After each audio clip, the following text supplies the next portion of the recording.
Hi ළමයි කොහමද? ඉතින් අද ගොඩක් කාලයකට පස්සේ තමයි වීඩියෝ එකක් අරන් ආවේ. අද වීඩියෝ එකෙන් ඔයාලට බලන්න තියෙන්නේ එකම කස්ටමර් කෙනෙක්ට යන ලොකුම ලොකු ඕඩර් එකක් මේක. හරිද? ඉතින් මෙතන අයිටම්ස් 4ක් තියෙනවා. මම ඔයාලට පෙන්නන්නම් ඒ කස්ටමර් අපිට කියලා ඕඩර් කරගත්ත එයාගේ ඕඩර් එකට තියෙන අයිටම්ස් ටික මොනවද කියලා. මුලින්ම තියෙන්නේ අපේ ඔයාලා හැමෝම දන්නවා මේ විදි සන්ෆ්ලවර් බන්ච් එක. කලර්ස් දෙකෙන්ම sunflowers bunch දෙකක් ඕඩර් කරගත්තා කහ පාටින් සහ රෝස පාටින්. ඊළඟ අයිටම් එක තමයි ඔයාලට මතක ඇති රුපියල් 350ට අපි දෙන මෙන්න මේ flower pot එක. ඉතින් මේක මම කලින් හදලා තිබ්බේ සුදු පාටින්. හැබැයි කස්ටමර්ගේ උවමනාවට එයාගේ අවශ්‍යතාවය අනුව යාට මේන් pots දෙකක් ඕනේ කිව්වා. හැබැයි white color එකකින් එපා කිව්වා.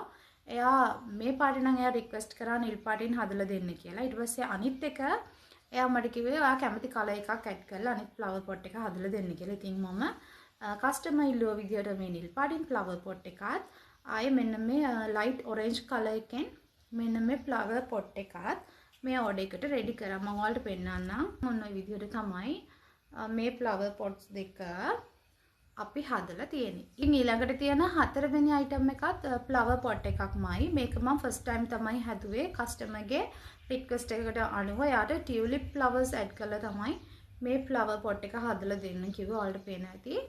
ඒක ගොඩක් ලස්සනයි. මම අර කලින් කිව්වා වගේ මේක මම first time තමයි හැදුවේ. මෙන්න මේ tulip flower pot එක. ඒක මාර ලස්සනයි.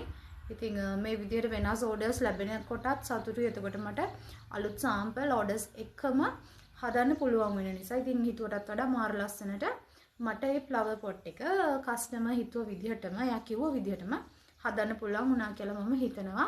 මේකේ ෆයිනල් ලුක් එක මේ විදිහට ලස්සනට දකින්න තියෙනවා. මෙන්න මේ ලස්සන flower pots තුන සහ මෙන්න මේ sunflower bunches දෙක තමයි කස්ටමර් අපිට කියලා එයාගේ කස්ටමයිස් ඕඩර් එකක් විදිහට අපෙන් ඕඩර් කරගත්තේ. ඉතින් ඔයාලටත් පුළුවන් ඔයාලගේ ගෙදර ලස්සන කරගන්න මේ වගේ flower pots එහෙම නැත්නම් මේ වගේ flowers අපිට කියලා හදා ගන්න. එහෙනම් අපේ පහළ තියෙන WhatsApp number එකට message එකක් දාලා ඔයාලගේ ඕඩර් එකත් අදම confirm කරගන්න.